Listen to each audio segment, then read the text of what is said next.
Okay, welcome. 3:30. 2.5 hours till dinner. I don't want you to think that I'm becoming slightly obsessive, but 2.5 hours till dinner. This is important. Thank you very much for joining us this afternoon. This session really grew out of a discussion we had with a very wide range of stakeholders. We went travel to India, to Kenya, to Chile, and some very, very common themes began to come out. And you can almost summarize those themes, which were DPOs don't know much about AI, do they? And everybody said, no, we don't. Actually, it's not our area of strength. So the question that began to emerge quite quickly is, so what do we do about that? How do we make sure that disabled persons' organisations can engage in meaningful discussion with both those developing and implementing AI to make sure that they can influence the design and use of AI to benefit people with disabilities in the future? One of the outcomes of that was this session, which really is a start of a process to help DPOs engage in that debate, to engage in that discussion, to have a voice and to have influence. I don't think this is a clicker. They gave it to me and said, so what? I don't know what I'm pointing it at. Okay, I'll point it at people in the audience. It could well be a laser or something. They could get. Okay, that's fine. We'll work it out. So let's start. Why do we bother with technology? That's my next question. No, okay, technology. Why does artificial intelligence matter?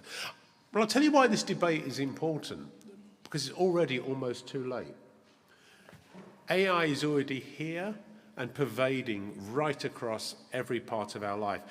I was at a conference last week, a couple of weeks ago in Orlando, and it became clear that people weren't talking about AI because the AI was already so well embedded in the technologies they were using. The discussion was not about the AI. It was about what the AI did. So the AI is already here and it pervades into every aspect of our daily lives, in employment, in education, in our leisure and cultural and social time. The way in which we live is part of what's there. It affects welfare systems, education, healthcare, as well as the everyday technology we use. Sometimes we like that, sometimes we don't. And our ambition is very clear, that people with disabilities must be involved in proactively shaping and influencing its use to facilitate inclusion and mitigate discrimination. We need to build upon the strengths and address the challenges. So, what are some of the key things that we need to know about AI right from the beginning? AI reflects data. The data that it learns from, where it's sourced from, and whether it's inclusive, is going to influence the actual AI that we use. It's always going to give us what's the most likely answer, what's the most likely solution. It's probabilistic. It deals on probabilities based on the answers to the questions you may have set. Often the models behind it, both the data sets, the algorithms, and what we're doing, are opaque. We don't actually know what it's doing with the questions and the data that we put in. So what is the chain of thought?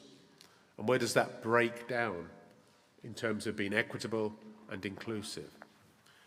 But most importantly, we need to be making the case very strongly for inclusion, for the need for human oversight.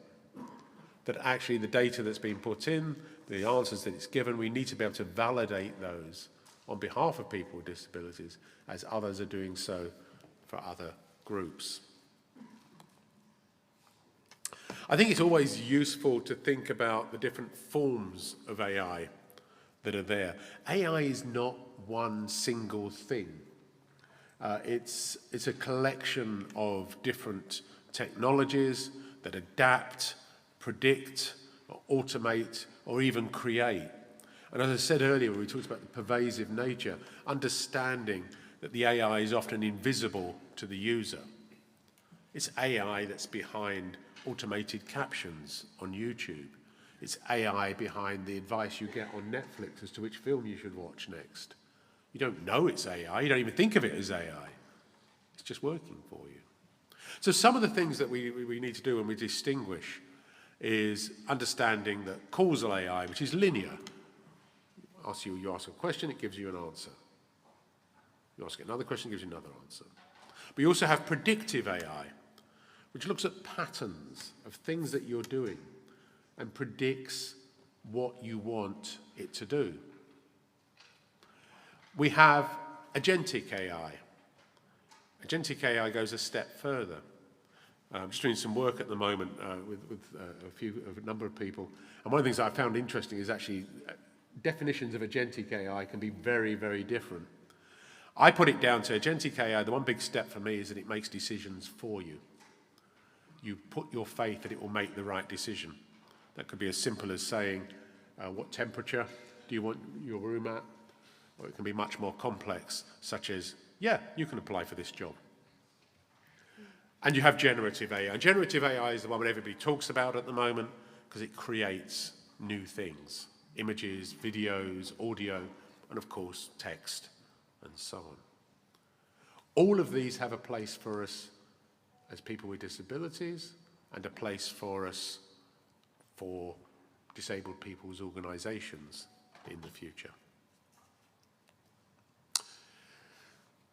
The opportunities and risks are very great. For people with disabilities, we're seeing tools for communication for AAC users, using AI to predict text, to create symbols.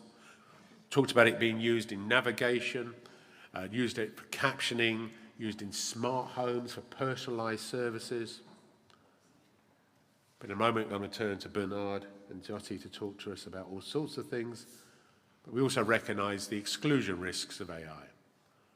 The bias, the problems of inaccessible design, automation without appeal, and privacy concerns. These are all the things that we need to think about, talk about, and take action around. So let's take that a step further. Let's move then from me talking about the things I've seen, heard, and misunderstood to lived experience.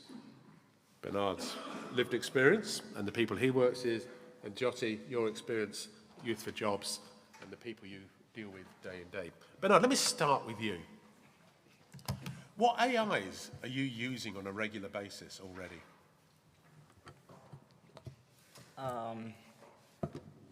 Thanks, David. So, yeah, my name is Bernard and I lead AT4D. We see ourselves as an organization driving disability innovation in Africa. And of course, AI has become the one thing that we've had to address. Why? One, because we've been running an accelerator program with amazing global partners like GDI Hub and local organizations like Kilimanjaro Blind Trust Africa. And before AI became what it is, we had already started seeing entrepreneurs getting into that space 5 years ago with limitations. And one of the areas we've seen pushing boundaries for the applications of AI is technologies for deaf people. People are trying to imagine sign language on demand everywhere in their own sign language. And I think I've seen a lot of this even in our technology forum yesterday. And so that's one of the ways we've interacted, and we've seen this being tested by our community of people with disabilities. And one of the things they say, for example, is that a lot of these avatar technologies cannot fully articulate sign language, because sign language is not just a science, it's an expression. It's human expression. And of course, we're seeing great advancements in that now. But there is always this resistance or fear that the AI will get it wrong. But one of the things we've seen is accuracy levels going up.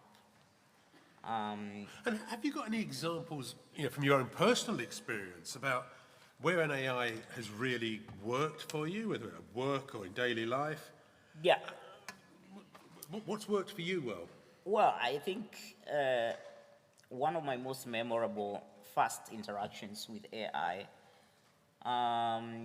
was actually just when I think Copilot had partnered with OpenAI, and now you could actually access ChatGPT through Copilot. And I tried to do something at that time, and I'm talking about maybe 2 years ago. And so I wanted to create an image because in our field, you're always generating content, and my image was very simple. I wanted the AI to create the image of someone in a wheelchair. I wanted that person to be a young person with a disability, and I wanted that person to be at the entrance of a door, and so to speak, opening the door. And then I started realizing that every time it would generate the image, at the background or inside the building, it had to show a flight of stairs. I thought that was interesting. Okay, so I said, okay, let's get rid of the stairs. So I don't want to see stairs anywhere in the image, but I still want to see the person in a wheelchair getting into the building. And the AI simply could not remove the stairs from the picture. The stairs had to appear somewhere.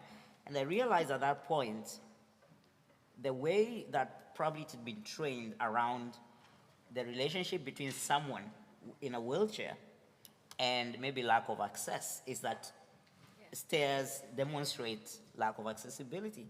But this is not what I was looking for. So for me, that was very, very interesting. But I've seen models over time now being able to remove stairs from my images.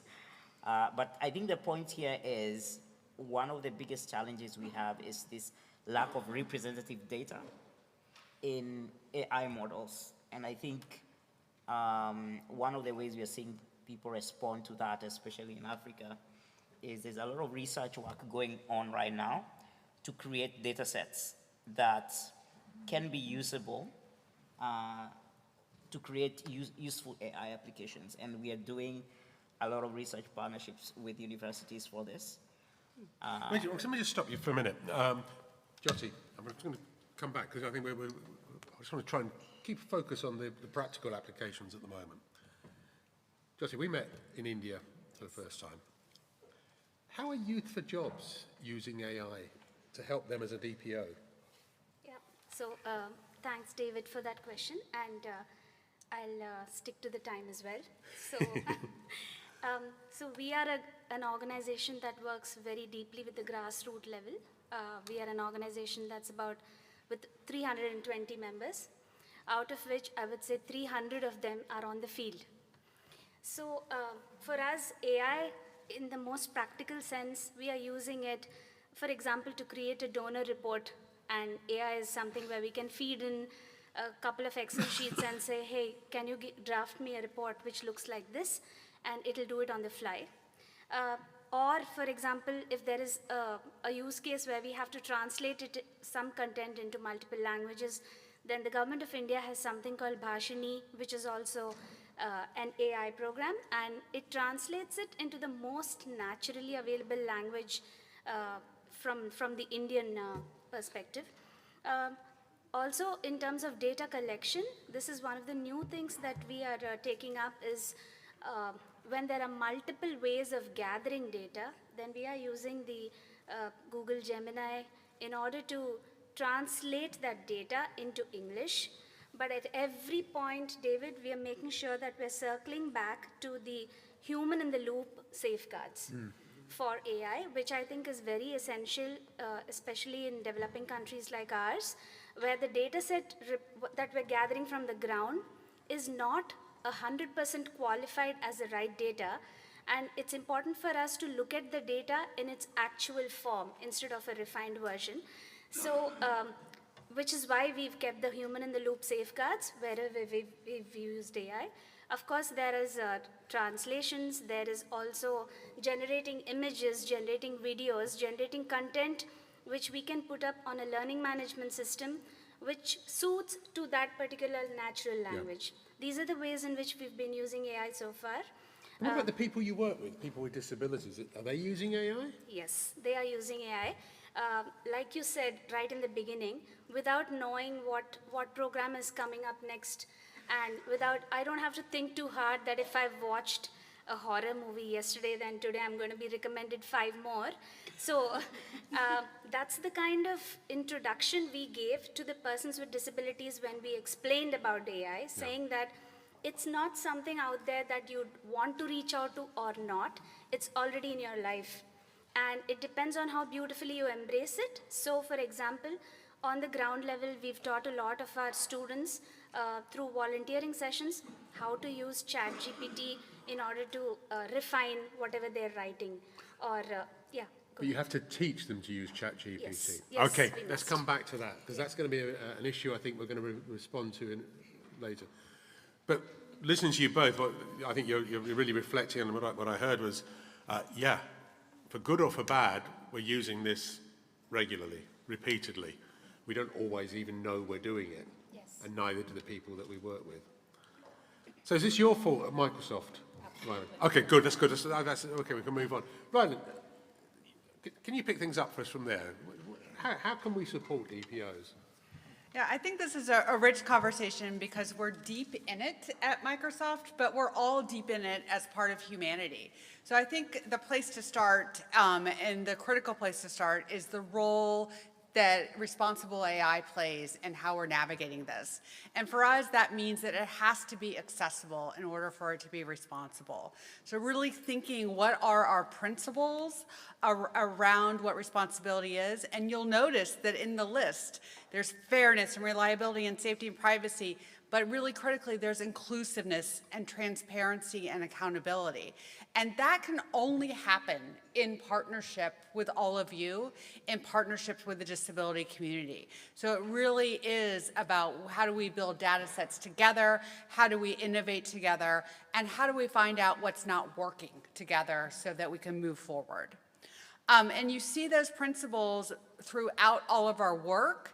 And I think it's been critical to see that it really is almost a cycle, and that the accountability always leads us back to, is this working in a fair way? Is it inclusive? What are we missing, and how do we move it forward? I loved David's point that it might be too late. I would say it's absolutely not too late, but as a reminder, it's been here for a long time. And as we think about what we're interacting with and what's built into our world around AI, it's important to know where we've gone over time. So I think about it, David had it as circles. I think about it as a little bit of a timeline, and that none of those other pieces have gone away. And we're now experiencing AI in the tools we use and the technology around us in layers. So you may be using an environment in a virtual meeting where you're using really machine learning and deep learning for some of the captions, and then generative AI for the note-taking. And you may get to a point where some of us are lucky enough to play with an agent that shows up to the meeting that you're late for, let you know what Ryland was going to say and that she'll be here shortly. And so those pieces that are starting to do part of it together doesn't mean that the other earlier technology has gone away. Instead, it's starting to build upon each other. And sometimes that can create some confusion. Back to transparency. How do I know what's doing what and what I need to turn on or turn off? And that's a place where we can really lean in together and address the training pieces that are needed. I think that it's really important to think about at this moment that generative AI offers new options compared to what we had seen in traditional AI. That idea of content generation, telling it what you want, and to make the pictures and videos better. I love that you both talked about the pictures and images and how for a while they were not great. And they were not delightful in terms of appropriate representation of the disability experience. And what we saw and got the feedback of is that the the data that was feeding it was really reinforcing some stereotypes in images. So to Bernard's point about what shows an inaccessible entrance to stairs, but the world isn't, luckily, always an inaccessible entrance. It's still often an inaccessible entrance, but it's not always. And if you want the other image. So this last November, we announced some of our work on image modeling around disability. And Jenny Leigh Fleury, who's the Chief Accessibility Officer at Microsoft, will be here Friday morning to talk more about that work. You know, we've seen what generative AI can do in summarization and plain language. This is the thing that gets me most excited about AI, is what it can do in terms of unblocking content for people with intellectual and developmental and learning disabilities. We have a history in technology of building innovation that makes things more accessible for the deaf, for those that are blind or low vision. We have not had a long history of creating technology that works well for people with learning disabilities and intellectual and developmental disabilities. And now with AI, we're at a moment where you can take any content in the world and use natural language to get an easy read or a plain language version of it, and then you can ask in your voice through something like narrator or other voice input questions until you get the version that answers the information in a way that you receive it. And that's a giant unblock. We're seeing what it can do in terms of search and research and digging deeper, and what that means in terms of healthcare. You know, this is an area where there's tools and weapons in AI. It's exciting to think about rare diseases and speeding up bench science. It's also worrying to think about AI giving health guidance. It might not include what the reality is of a disabled body's experience. And then we're seeing how quickly it's changing technology in general, in that it's generating code. We're not having to have humans write all of the code anymore. There's lots of things for us to play with and try. Bernard talked about once Microsoft launched Copilot with its free version that you can dig in, you can test it out, you can analyze data, you can simplify tasks, you can really play with those pieces and use that in a variety of ways, whether it's taking what you're writing and making it more refined, asking questions of understanding, generating pictures. The possibilities truly are limitless every day. And I like to take a step back and think about all the ways that we can use the pieces together, because another true value for NGOs is that what we want to do as members of the disability community is make sure that whatever we're generating in the world is fully accessible. And now with AI, we can all have a built-in accessibility assistant who basically stops us from screwing it up. And that, for me, is a gift. So that I know that when I'm creating an email or a Word document or a PowerPoint, I can turn on the AI accessibility assistant, and if I create something in the wrong color font, or if I create an image and there's not an image description, they'll give me one and ask me to check it. And those types of things can be transformative for organizations, for governments, for each of us, to make sure that we are not generating and creating content that is inaccessible in this world. You can see that in PowerPoint as well. I used it when I made this presentation just to make sure that I wasn't just caffeine-fueled delusion, that I instead actually had all the content that was needed.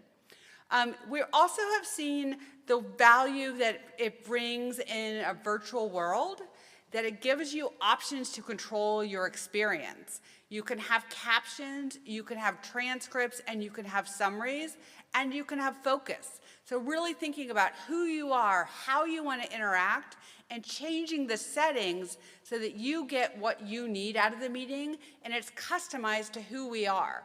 You know, and it's interesting to me that that's not really being sold as a disability or an assistive technology experience. It's being sold as a business and an experience to make us all more productive.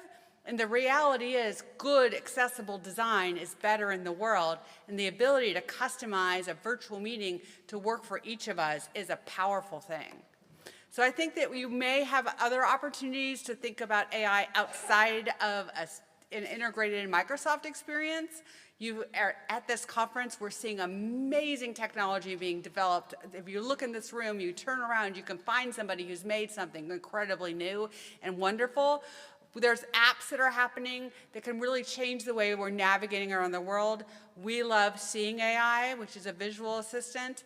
I love it as a dyslexic woman when I'm navigating maps, because I should not be allowed to navigate a map, period. And it provides me really a clear look of what this map means, and how the description lets me then take that information and be actually able to get to the right stop on the metro. One of the pieces that I struggle with in these conversations, and one of the things that's been standing out to me in the last couple of days as we've been having conversations, is not everybody knows what's available and has been available for a while, and that's true of the NGO community, that's true of individual users, and I think about that a lot as a message to us at Microsoft and a message to my other colleagues in the tech industry. We have Immersive Reader, which is a free tool that's built into Edge that really provides distraction-free reading. It can really support you if you don't read in a typical way. It's existed for multiple years, and it's still brand new information for too many people. So I think that's one of the conversations that we should have about the future, is how do we break through this discoverability issue? Because we are all spending money on technology, and in some cases, we don't need to spend additional money for aftermarket assistive technology. We can be unlocking and using access to the tools that AI is building into our systems. So just more options about where we are. Is these still mine? You're right. Okay. I was like, it looks like me, but it's not me. That moment of panic, thinking, I don't remember writing this. Why would I write this? You should have just said, no, AI generated it for you automatically. Now you can talk to it. Oh, okay, thank you. I'm not good with technology. So when Ryan and I were talking about this section, we said, well, maybe we ought to mention a few things that beyond the Microsoft ecosystem, just to be fair. So I wanted to just talk about a couple of things. So definitely, and I think Ryan's given us some good insight on this, you can use AI internally to ensure accessibility in all that you do. And especially I think that's true when you're working on materials that are not for the target group that you work with. If you work with blind people, you're not always thinking about the needs of somebody who's deaf or somebody who's dyslexic and so on. And using AI can help us create easy read versions. We talked about captioning and translation, to add signs or symbols for those with low literacy. We talk about this ultra personalization. But as we've said earlier on today, the importance of human review, consent, and data protection. I'm just going to flag up one thing. You can, of course, also use AI to help you build accessible applications. I'm becoming increasingly interested in the idea, and this is one for discussion in another session, how close are we to the point where a person with disability can write a prompt, provide information, and say, now create me my assistive technology that I want. Hyper-personalized AT to your needs. And I think we're a lot closer to that than we think we are.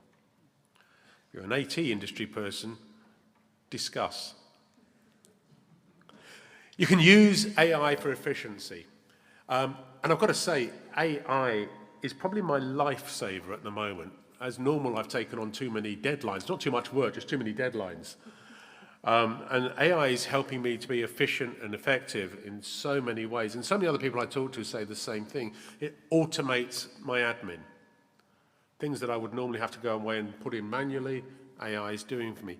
It's helping analyze data. And I'll give you a really practical example. Yesterday we had what we call the Tech Forum. And every year I create this huge spreadsheet that says we've got 25 innovations and 45 people who want to see them. And manually, I put them all in as to what times they can see each other. And then I've not got the time then to give everybody their individual timetable. And I just thought the other night, what would happen if I put that spreadsheet into ChatGPT and said, create me individual timetables, everybody in the left-hand column, against everybody in row A. 40 minutes later, I had everybody's individual timetables ready to print. That is at least 2 days of work if I'd have tried to do it manually. The check-in, testing, and so on. So the ability to analyse data to make smarter decisions, to improve our services, making us faster, more accessible support to the people we're here for, to boost fundraising and outreach, making it possible to put in more submissions, to tailor submissions to specific criteria, to design better programs, to look at new data sets of the impact of the technologies that we have available to us, to manage risk and to support staff. And the examples of applications, I was at all sorts of things. Some of the things that organisations have been using include ChatGPT and Gemini, Copilot, Google Contact Center to support you in terms of how you manage your contacts. Indeed, in terms of helping you manage your recruitment and support and HR, Salesforce content management systems and customer relations. These are all tools that DPOs are using already, which have AI. They either are AI or they have AI embedded. Almost every aspect of our business as organizations can be influenced by different AI applications. So I want to stop just for 2 minutes, and I'm just going to ask, okay, let's just go back slightly. How many people here are using ChatGPT on a regular basis? Okay, answer to that one for the AI tools is lots. How many people are using Gemini? The answer to that one is also lots. How many people are using Copilot? The answer there is also lots. I'm glad you put your hand up there. There may be an extra question for you if you kept your hand down. And I think it's interesting because we're at that phase where actually we're all using probably all of them. I don't know if that's going to be the future.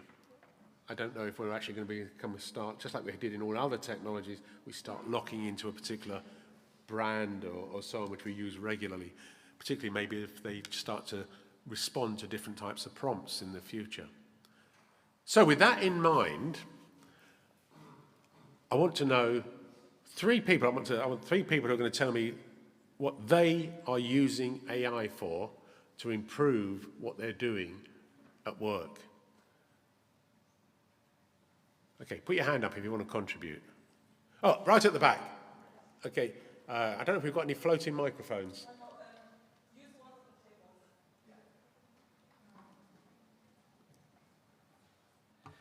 Thank Quick you. run to a microphone. Over to you. Give us your example. Let me. Feels better if I could actually see. Try not to strangle the person in front of you. Sorry. So I work for an organisation that works with disability networks, and we created this huge document. One of your panellists is nodding because I talked about it yesterday. That was about maturity of the network, and it's 90 pages long, filled with really useful stuff. Took over 2 years to produce, but really dense, really hard to use. So I know nothing about coding. I've never coded, but used vibe coding to make a questionnaire and basically a web app that then creates personalised reports, a short one, a long one, and has made the material far more usable, been able to test the disability accessibility features of it, change them on the fly, sat next to someone with a screen reader and going, no, that didn't work. So, okay, no, that isn't yet, right, oh no, it's tabbing properly now, and being able to make those changes with quite a small organisation wouldn't have been possible otherwise. So it's been great for that. Very exciting. Anybody else? Oh, at the front.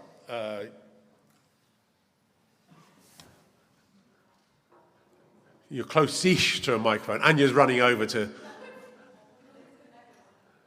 be a microphone stand, I think. Does that work? Yes, it does. I think it does. I use Grammarly all the time as a dyslexic person. Grammarly. I love Grammarly. Let me just say, it actually turns what I write into English which I think is very clever of it.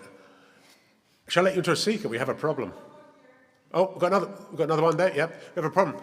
I've been looking at plagiarism checkers. Wait, to this And plagiarism checkers cannot distinguish between you using Copilot to write your document and you using Grammarly to refine it. Both of them come up with the same answer. They are AI written. We have a problem there. And at the back, yeah.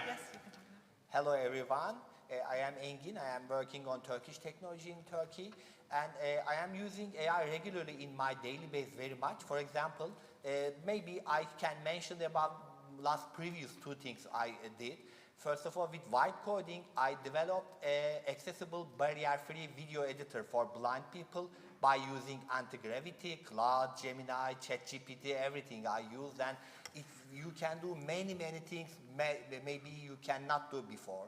And other than that, my work is accessibility, so in many web accessibility check or in mobile accessibility check, I am utilizing from AI development and AI interpretations. Wonderful. Do people know what we mean by vibe coding? Anybody not know what we mean when we say vibe coding? A few. Rylan, I'll let you answer that one. Yeah, you got to answer that. I'm the policy person, not the technology. Okay, vibe coding, really simple at one level and unbelievably complicated at another. Take an AI and describe what you want an application to do. It then codes it for you. Yes. What could possibly go wrong?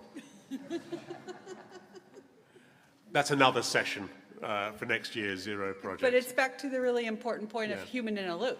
Absolutely. That if you're doing that, you have to check it, you have to confirm. And we've heard that from multiple places in the audience, you know, to your point of taking your great things and then checking it for accessibility. And that really brings us into, you know, for DPOs, if we're going to let people vibe code in the future as people with disabilities, trying to understand what skills and knowledge they need, not just to write the initial code, but to do the overview. Because if it's for them, they are probably the only person who will do the overview. What is it doing to their privacy? What's it doing with their data? What's it controlling for them? And so on. We need to move on, because otherwise Anya will throw things at me if I let it go over time, and she can throw hard. Going to hand over to Christopher. You've been doing some really interesting work, and we've looked at this. Christopher, start with people. Yes. I don't like people, by the way, so, you know, you've got to convince me on that one. Yes, I will. So thank you for having me here, David. Yes. Okay. So I think you all have heard the definitions of AI, and you have all heard possible applications of AI. All great. So thank you for this. And now comes the question I hear from nearly every organization I work with. Okay, what do we do actually on next Monday morning? How do we start? And that's what I'm here to answer. But first, you've all tried ChatGPT, or I think more people use Gemini, but whatever, it's all the same. And you all know exactly this feeling. In one moment, it's simply genius. But the next moment, it makes a mistake. It's so basic, it's almost laughable. And you know what AI reminds me of? A highly gifted child. It's brilliant, it's fast, it's creative, but it has zero life experience. And how many here in the room have children? Please, hands up, or nod your head. Okay, a lot. You know what happens when you leave a child in a room with no rules? Chaos. And I know this well. I have a 2.5-year-old daughter. Yes. But when you provide guidance, mentorship, and boundaries to children, they can change the world. And AI is the same, but it needs your people to guide it. Why am I the one telling you this? I was for 15 years in the corporate world. My job was efficiency, profitability, and results. But I wanted to apply this where it really matters. So I shifted my focus, and now I'm helping nonprofits and disability organizations on their AI journey. Let me tell you about one of them. It's a disability organization with a huge mission, and they came to me and the director said, Christopher, we know AI can help us, but we don't know where to start. Sounds familiar? I can tell you what we did not do. We did not hire a team of AI engineers, and we did not build a fancy chatbot right away, but we started with people. So we ran a workshop, and it was just about basics. What is AI? What can it do? What are the risks? And then we built a roadmap together. And we started with daily AI tasks for the leadership team. And it was nothing fancy. It was just something like, how do I summarize a report with AI? Or how to draft a Dana email? So total basics. But you know what happened? They stopped being afraid of AI. And they learned where AI is brilliant and where it fails. They built competence. Then they were ready for level 2. An internal chatbot for all employees. Built. Launching soon. But the AI didn't transform this organization. The people did it.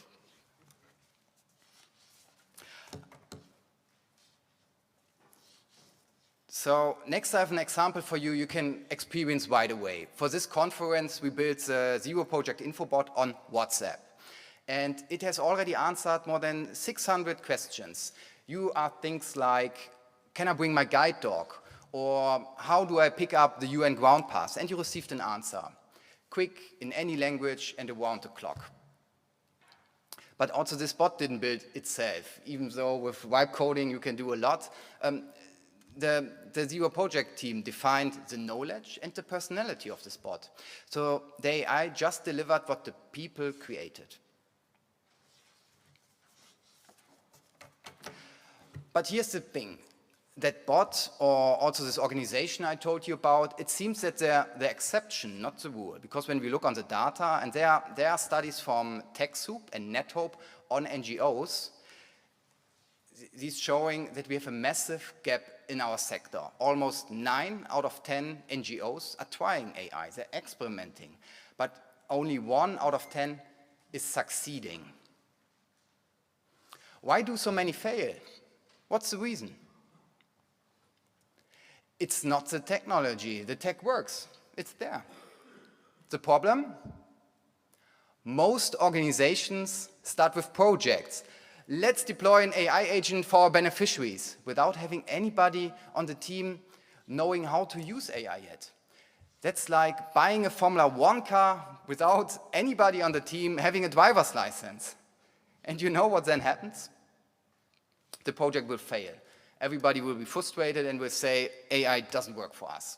But AI works for every organization when you start with the people first. And how do you start now with the people? In our work, we use a model. It's called the 3 levels of practical AI. Very simple. On level 1, you start with personal AI assistants. And here it's about training your people, not building a system. And the goal is to bring to your people more time, that they can then invest into your mission. And to help you on this, try to find your internal AI champions. These are usually the curious ones on your team. And let them pull the rest. This will ease up your life. And then when your people know how to guide AI, you can move on to the next level. These are internal solutions. These are chatbots or process automations, but your people are still in the loop. We hear that several times, human in the loop, very important. Then the next level, these are external solutions. For example, an AI agent that will serve your beneficiaries directly. Wow. This has the highest potential, but also the biggest risk. Because what happens when the AI hallucinates here? It could give wrong or even harmful advice to a vulnerable person. So why do so many organizations fail with AI? They jump straight ahead to level 2 or level 3 and skipping the basics before the people know how to use AI. And the ones that succeed, they crawl before they run. how to start now? To help you, I created something. It's called the AI Readiness Check. And it's not about your technology, it's about your people. So you can scan this code. It takes 5 minutes, no strings attached, and you will get an AI maturity score where you stand in your organization and some practical recommendation on your next steps. And you remember this child from the beginning? You know, as a parent, you never feel that there's the right time to raise a child. You never feel fully prepared for this. Nobody does. But you started anyway. And look, they turn out okay. Most of them. And AI is the same. You will never feel fully ready for this. But start anyway. And do the check and find out where your people stand. And if you would like to talk about your next steps, come and find me for a chat, or I will find you. Thank you.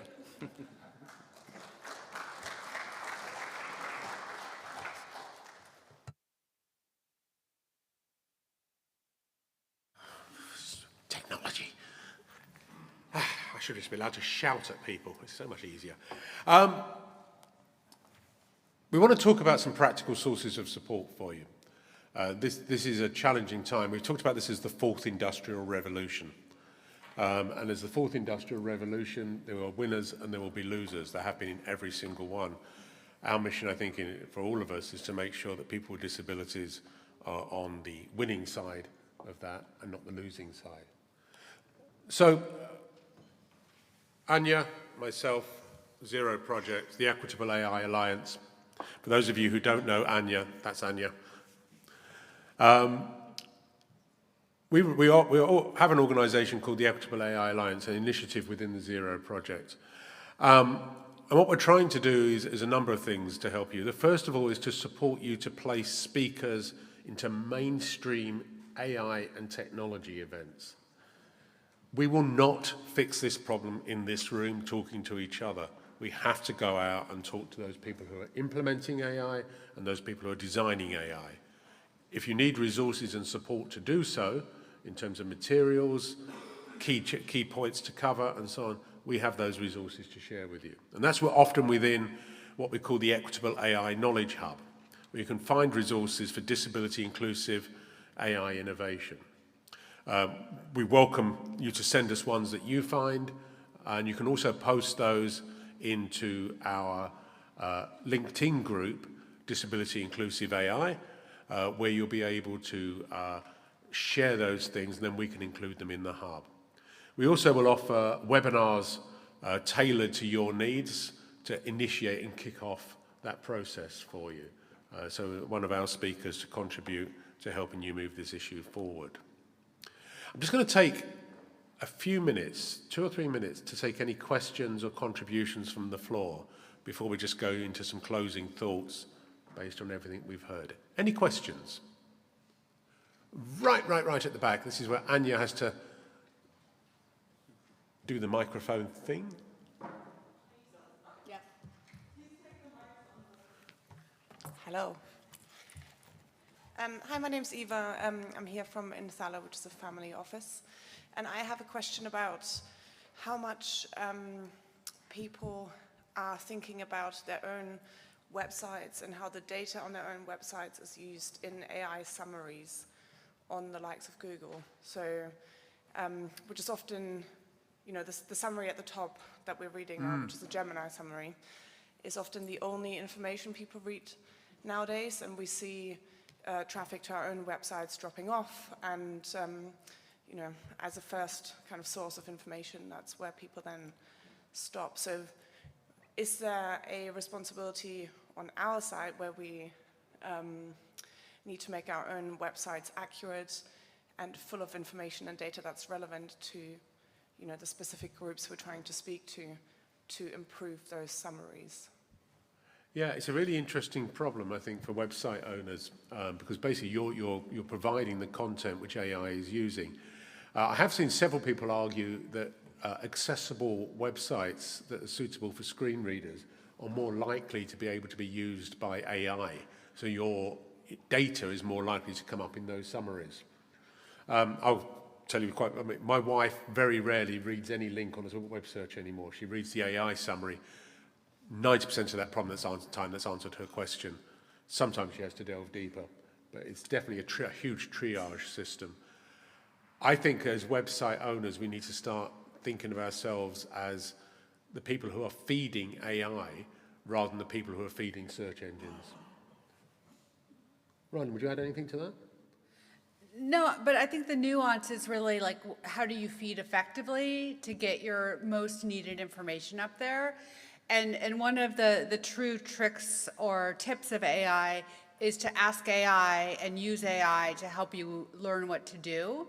So when you're seeing that web summary that's in a search engine isn't reflecting the pieces and parts of your mission and the information that you want to share, you know, ask for the prompt about what you need to do differently. And in some cases, to David's important point, that if you are really providing rich information with rich alternative text and the data there, it elevates what the AI is including in the summary. And so really playing a bit with the prompts to get the right information so that you can have the AI work for you. And that takes us back to the point Jyoti mentioned as well, which is teaching people to write good prompts. You know, if you ask bad questions, you get bad answers. Right. So really knowing how to ask questions, and it's not like writing a search. It is a different set of skills. Any other question or contribution from the floor? Yeah, one more. I think we're going to run very close to time.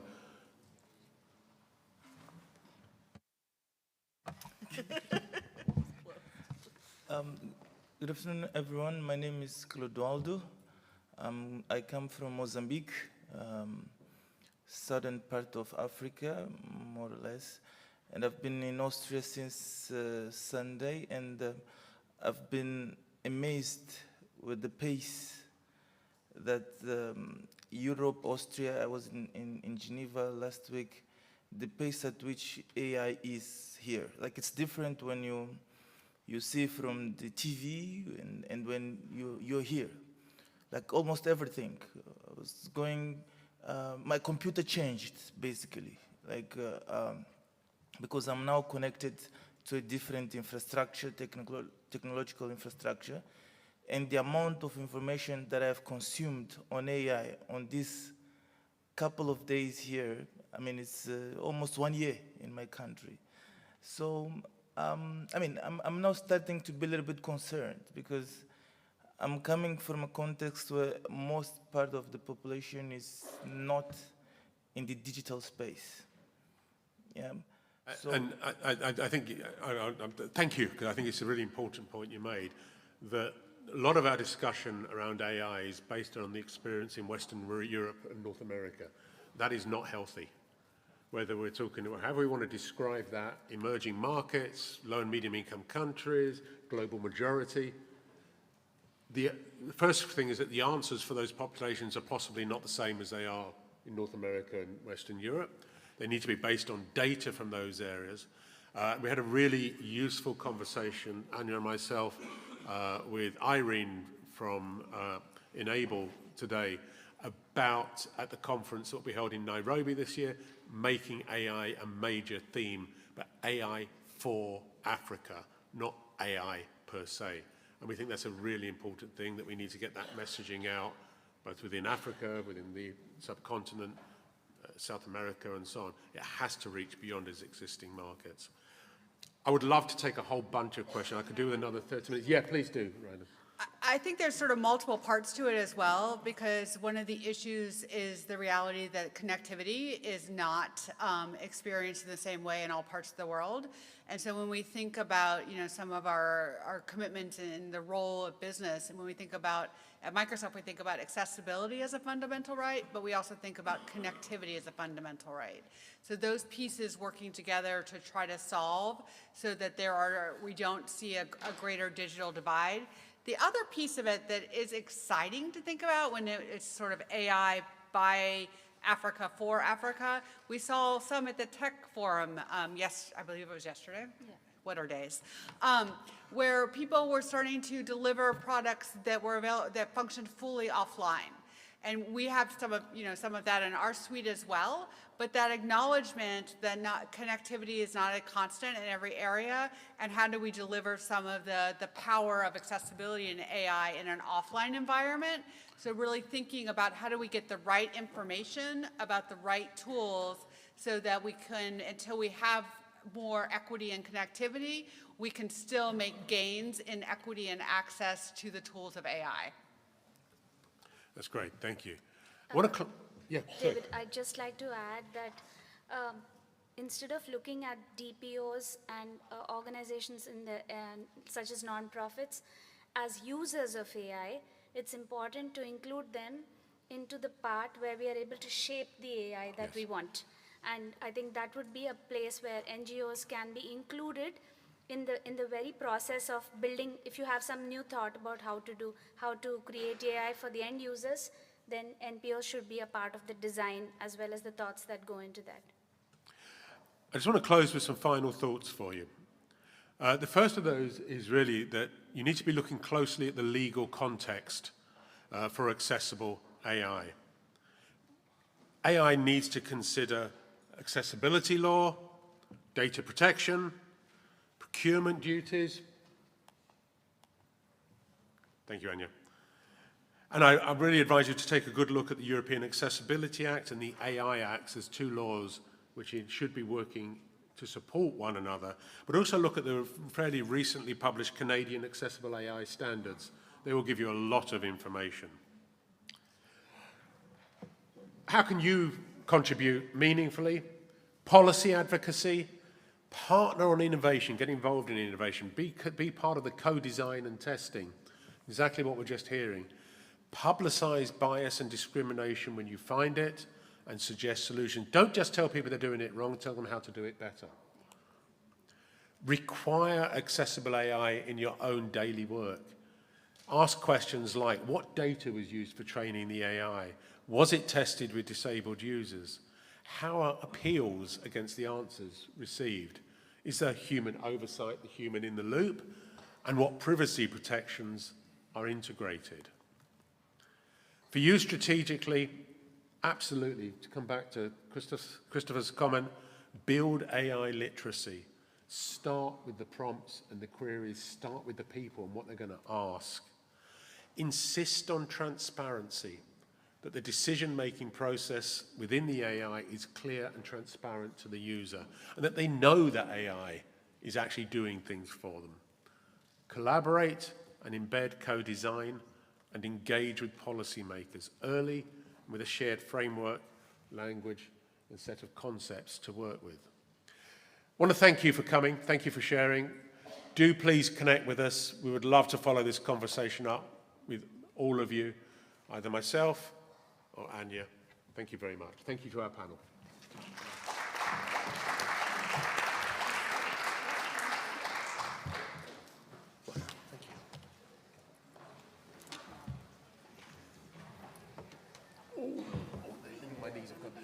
I can imagine too much of walking around and up down the stairs. Thank you. Thank you so much, David. And, Well done. Well done. Thanks, sir. thank you very much. Yeah, I think it all came together fairly well. Thank you. I want to follow up on some of the things you said.